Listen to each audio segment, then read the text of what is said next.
This is In the Black, a leadership, strategy and business podcast brought to you by CPA Australia.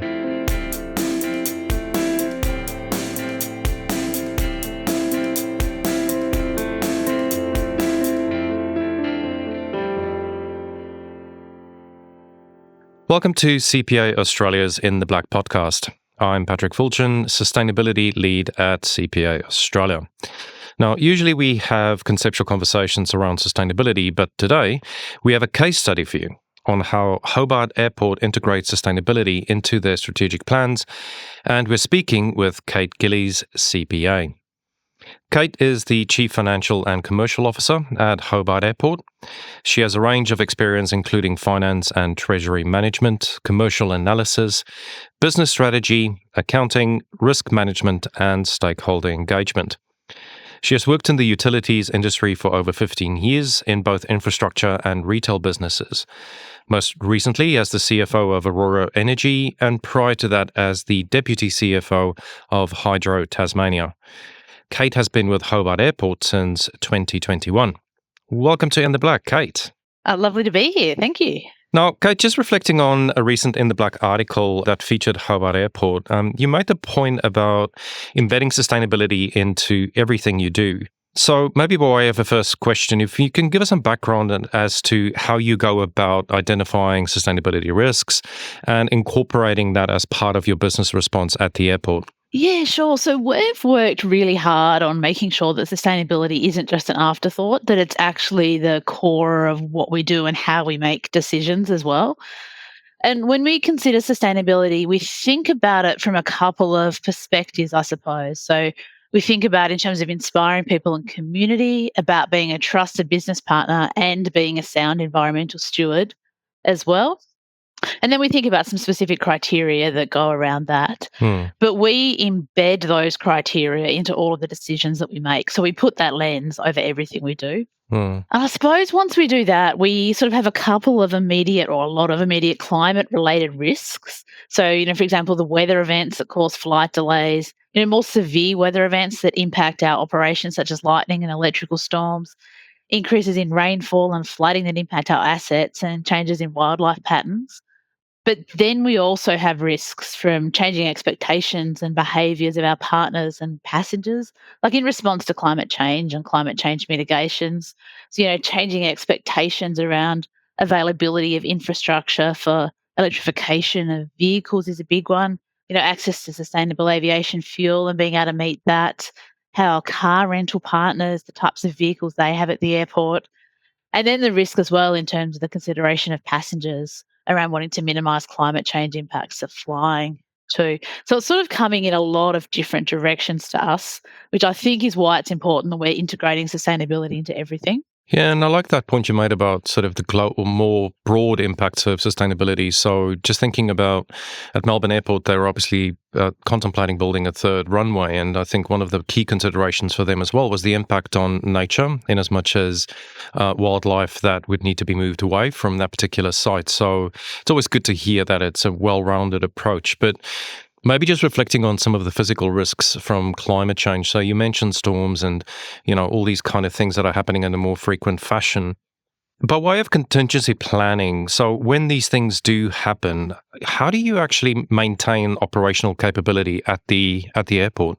Yeah, I think for us, obviously maintaining operations is a system-wide approach that requires airlines, ground handlers and the airports to all come to the party to manage those risks. And for us, it's really making sure that we have the infrastructure available, that one, we've built the right infrastructure to start with, that we've got the funding for that infrastructure, and then we have the risk mitigation around that as well. And then it's everyone else bringing their own mitigation plans in there too. And I can vividly remember I was flying into Canberra, when was it, last year, and we parked at the terminal building only to get told we can't get off the plane because of thunderstorms. So there was a bit of a risk in terms of you don't want people running across the tarmac and then, getting hit by a lightning bolt. So yeah, it does impact sometimes. But also in terms of the climate events that impact on the airport, and also I think from your response and as much as how you build resilience into your operations, thinking about concepts such as design, procurement, and then also the construction that goes into an airport terminal, How do you actually go about, taking those kind of functions along on this particular journey when you're contemplating your response to climate change?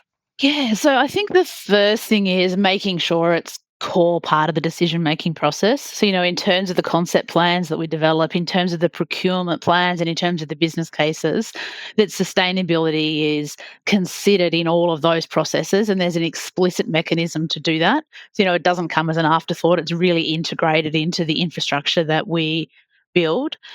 And I think we've thought about that a couple of different ways at Hobart Airport. So I think one of the most obvious ones, the first order impacts of climate change that you see across a lot of airports, because airports tend to be built in quite flat, low lying areas, is the increase in flooding risk.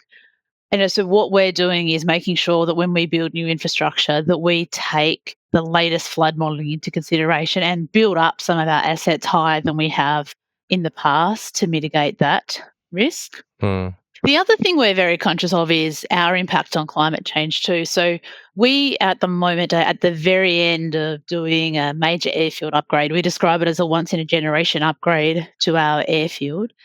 And from that, we've had to mill off the top layer of the asphalt from our runway. It's about 27,000 tonnes of asphalt. And, we could have decided to send that straight to landfill, but what we actually did was we recycled it to use it in our car parks. And that's been a great environmental outcome, but it's also been a great financial outcome in that we haven't paid for the cost of disposal, then the cost of new asphalt. We've actually had a saving from keeping all of that in the system as well. Yeah, and I think that's actually quite an interesting point, because that comes back to this whole concept of circularity, doesn't it? In as much as trying to reuse kind of, stuff that we would normally just chuck in the bin. And that repurposing is actually quite a good point, in as much as, how do you creatively think about construction and make sure that you can reutilize quite a lot of what would normally just be discarded. So quite happy to hear that as well. Just coming back in terms of your supply chain, maybe. So obviously the airport is only one part of a much bigger machine. So thinking about airlines, for example, is there any insights that you can give us in terms of how you've partnered as an airport company, perhaps with airlines, to make sure that there's that end-to-end approach in terms of sustainability, perhaps? Yeah, look, I think we're working on it, and we're always very keen to make sure we're working with our airline partners too. Probably one of the best ways we're thinking about it, and it comes back to the treatment of waste, I think. It's just around the making sure all of the waste that's coming off the aircraft, and indeed the waste that's generated in our terminal as well, isn't going straight to landfill. We can appropriately segregate all of that material, and that requires everyone that's part of that value chain to do that, segregate the material, recycle it, reuse it, and compost it. So composting is another one for us where we can too. We'll be right back with more In the Black after this short message. Pardon the interruption, but we'd like to tell you more about how to harness the power of sustainability for your organisation. Hear from industry leaders, dive into real-world case studies and connect with peers at CPA Australia's Sustainability Conference. Learn how to drive better business decisions and future-proof your organisation and career. To find out more and to register, follow the link in the show notes. And now for more In the Black. Now, I think we've spoken quite a lot about identification of risks and, your proactive approaches to sustainability, and also, just alluding to what I said earlier on about circularity. But, you're a CPA, so obviously I just wanted to highlight the role of finance and commercial teams and how they need to add value back into sustainability. It's often said that accountants can save the planet. I don't particularly like that, because it sort of negates the ecosystem that we operate in. So we will play a very valued part, but we can't do this by ourselves.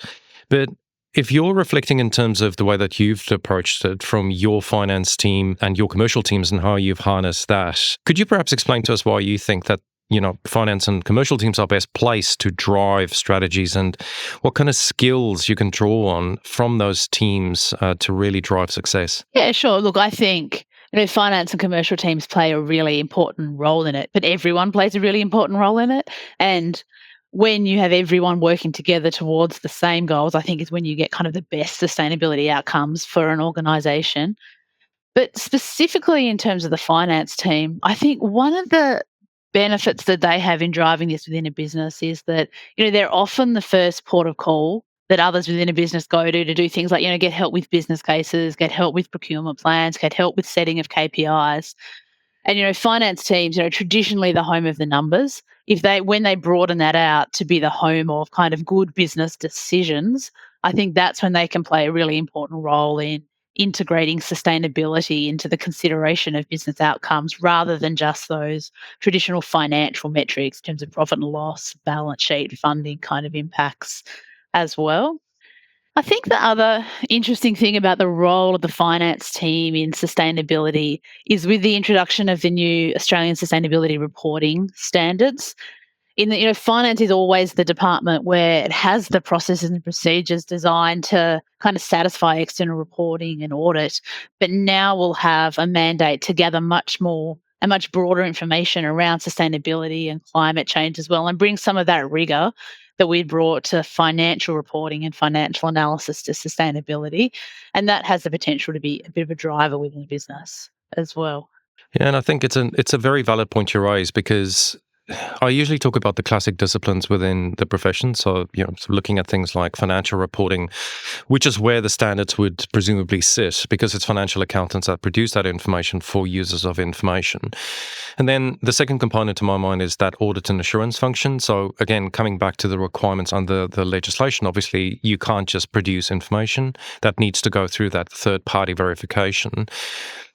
But one point you raised about the construction of business cases and the analysis of data, I'm a management accountant by trade. So when you spoke about how we partner with business, that really resonated with me, because that's where management accountants actually play, is working quite close to the heartbeat of the organization. So it's about how do we get connectivity across all the three classical disciplines to make sure that information is done in a very robust kind of fashion that can stand up to assurance in the end. So really interesting to hear how you're harnessing your team in that space. But leading on to just another question, perhaps. Obviously, we've got technical skills as accountants. We understand concepts such as judgment, scrutiny, how to engage with data, whether that's financial or non-financial data, and then also the creation of narratives. But within the sustainability space, obviously, we're talking about concepts that are based in science. And if we're thinking about things like transition plans, obviously that needs to be backed by things like science-backed targets, but also the considerations in terms of how you craft your response might sit outside of our profession sometimes. And with that in mind, what advice would you have for our members in terms of partnering with other professions to make sure that we get a solution or a response that is really fit for purpose?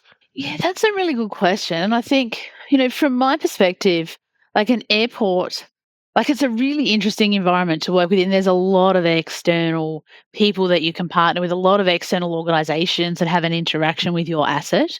And I think that's one of the first kind of ports of call for us, like people that are using our assets. What experiences have they had before? How can we leverage on things that have already been done before and worked well in other places? We have a lot of access to expertise via our shareholders as well. It's very important for us that we meet sustainability standards that our sources of funding require, both our shareholders and our bank lenders. So often there's the ability to draw on expertise in those particular areas too. And I think sometimes there is the external perspective as well from consultants. As you said, sometimes these things are very specific, very technical and very scientific, and the skills just don't reside in kind of smaller businesses as well. And working out when to go and get that external advice so you can have kind of a robust response and the right data, like we've been talking about, is important too. But I think the other observation around this is there is always this, and there always is with finance and accounting, and in particular, as you were saying, management accounting, the requirement to work with others to deliver good business outcomes. And I think it's no different with sustainability. It's just broadened the range of people that we get the opportunity to work with to deliver great outcomes. And maybe just by way of a final question, and this is perhaps a two-pronged question. So over the next 10 years, if you cast your mind forward, what would you see as the biggest challenge for airports and for the airport industry that they would need to navigate? And maybe the second component to that question would be, in 10 years' time, if you reflect on the progress that the Hobart Airport's made, what for you would be success and a good exemplar of what we should do? Yeah, they're two really good questions. I think the first one, the challenge for airports is playing our part in climate change mitigation. And I think doing that is important, one, because we should do the right thing, and two, because we need to do that so people still feel comfortable about flying and comfortable with their impact of flying as well. So it's both a sort of a demand and a supply side approach that we need there. And I think for Hobart Airport, what is important for us is that we deliver on our sustainability objectives. We really do pride ourselves on doing the right thing, that we continue to do that, that we continue to be a really good gateway for Tasmania. Like Tasmania is known as a clean and green state, and 2/3 of all of the traffic that comes through airports into Tasmania comes through Hobart. So it's important that we maintain that image for Tasmania, and we're a good gateway. Yeah, and I have to say, out of all of the states and territories, Tasmania is one of my favourites, just in terms of how naturally, stunningly beautiful it is down there. So really glad to hear that. Thank you, Kate, for sharing such compelling insights on Hobart Airport's proactive approach to sustainability and climate risks to ensure the operation of the airport now and also into the future. Thank you. For our listeners eager to learn more, please check out the show notes for links to additional resources from Hobart Airport and CPA Australia. And don't forget to subscribe to In the Black and share this episode with your colleagues and friends in the business community. Until next time, thanks for listening. To find out more about our other podcasts, check out the show notes for this episode. And we hope you can join us again next time for another episode of In the Black.